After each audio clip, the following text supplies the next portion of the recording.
Hi, I'm Greg Wood. This is Making It in the Music Scene, Part 2, Radio Play. A lot of people are asking me, how do you get my stuff on the radio? I have a band, I have a CD, I want to get it played on the radio. Before I get into this, there's one thing that you got to do. It's set some goals, ask yourself some questions. Why do I want to be on the radio? Is it because I want to gain more fans? Is it because, I sound like Adele and I want to gain all of Adele's fans? I want them to hear my music, so if they played my song right after an Adele song, uh, all of her fans would hear it and they'd flock to my website and buy my music? Or is it maybe because you want just pure fame and want to be famous? If that's the case, I have a much easier way than getting your CD played on the radio. Just go to the next football or soccer game, take off all of your clothes, and run across the field. It's called streaking.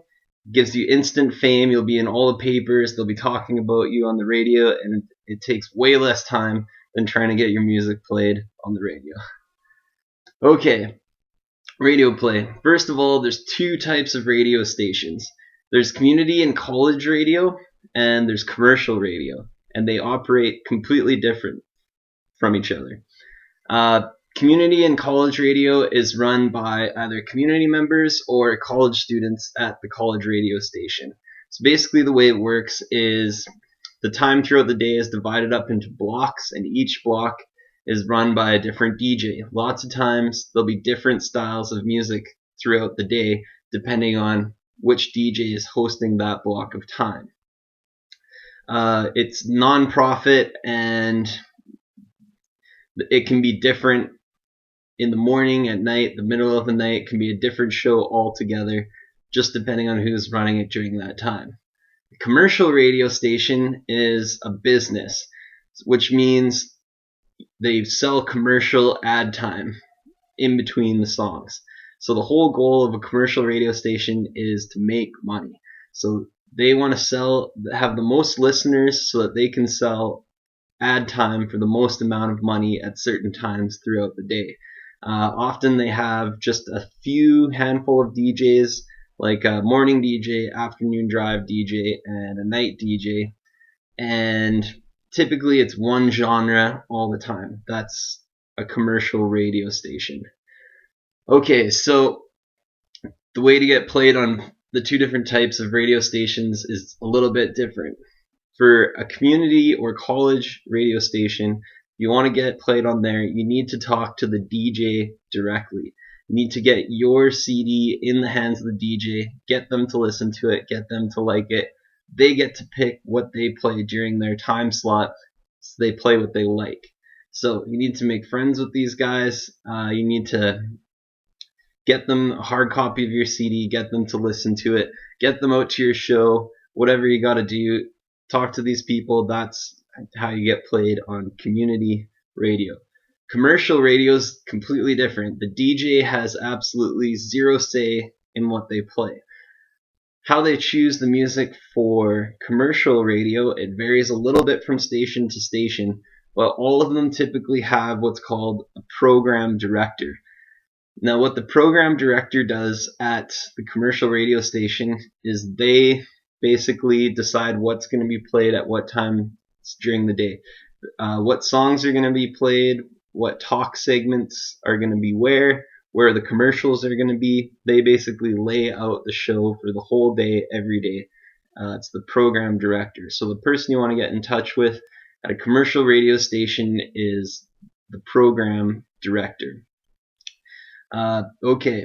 One more thing about commercial radio stations, especially the really, really big market commercial radio stations such as Astral, is a lot of times the Astral stations, the program director is going to get a block of music from their head office that he's not out there looking for new music. They're just going to send him, this is the new music that you're going to play. It comes from Astral through doing study groups where they have 100 people sit down in an auditorium. They listen to 5-second clips of songs, and they just rate on a scale of 1 to 10 what they think of those songs. They go through 1,000 a day. Based off of those ratings, they'll pick a block of new songs and send those to the program director. But not all hope is lost. We'll get into that in a little bit here. The second thing I need to talk about is the actual way that you deliver your music to the program directors or the DJs at college community stations. You can hand them a physical CD, but there's also something called the Digital Music Distribution System, or DMDS.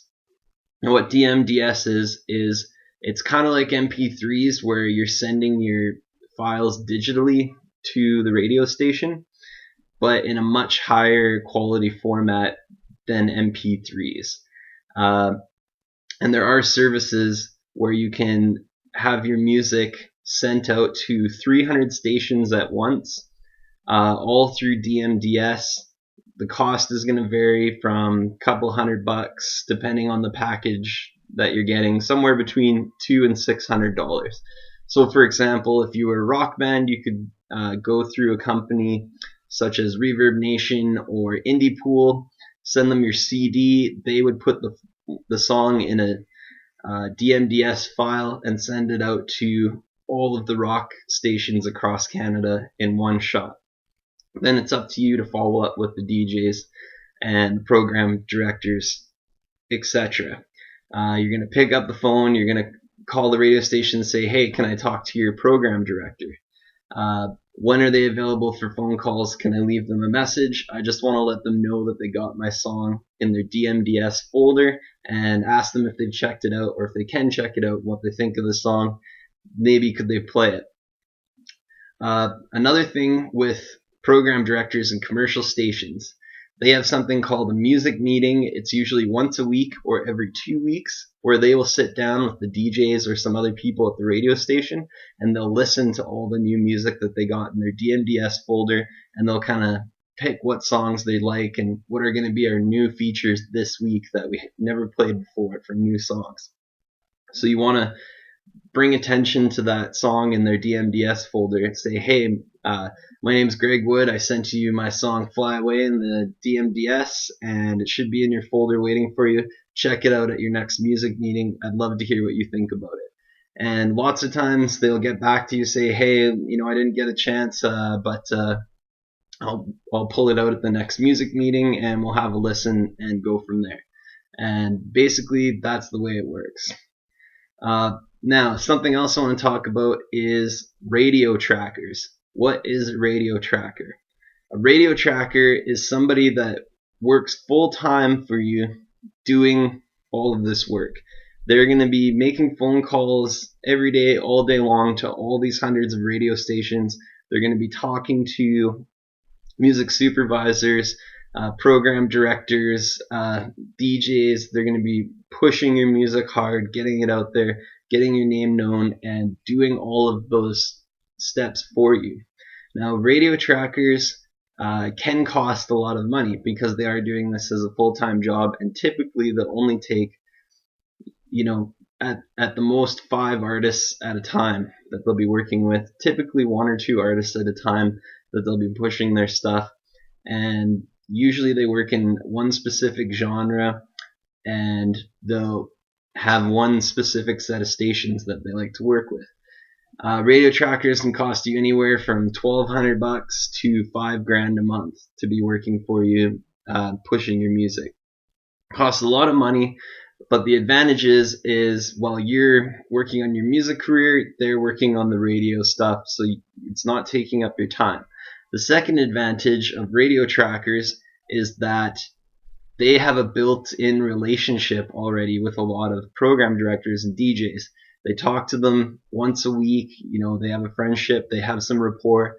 The program director says, hey, this radio tracker always brings me good stuff, and I'm going to play the stuff that they tell me to play. And that's basically the way it works. If you're signed to a major label artist, all of the major labels have radio trackers on staff that work for them that do this job. That's how major label artists get on the radio, is through radio trackers that work for major labels specifically, but there are radio trackers that work with independent artists who've never released a song to radio before. So go do your homework, do some research, find radio trackers online that are willing to work with you, and that'd be a great way to get started.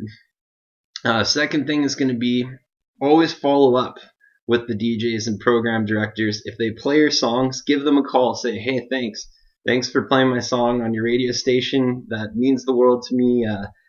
Can't wait to do my next track. I'll send you my next track. And you never know where these people are going to end up. They could start out as a college student on college radio, doing a 1 hour segment Friday at 2 in the morning, and they're playing your stuff, and you think, oh, not too many people are hearing my song. But when they move to a commercial station or a bigger radio station, they're going to take you and your music with them, because they're already going to be a fan. They already know your music. They trust your music. They're going to bring it with them and play it on the bigger station. So keep in touch with these people, and it's going to help move your career along. Last thing before we go, before you do any of this, before you get your stuff played on the radio, you need to sign up with SOCAN, the Songwriters Association of Canada, socan.ca. SOCAN is an independent group that basically what they do is they make sure that you get paid for your radio play. So every time your song's played on any type of radio station, that radio station has to pay you performance royalties for playing your song. SOCAN is the company that makes sure that they do that. They have lawyers, accountants, all the best business people. They're going to take care of that for you. It doesn't cost you any money. I could do a whole video just on stuff that SOCAN does for you, but it's really important. As soon as you start writing songs, register your songs with SOCAN, and it's going to help you out huge in the long run and help you to get paid. Thanks for watching, guys. Leave me some comments, leave me some more questions, and I'll keep the videos coming for you. That's it for now. Good luck.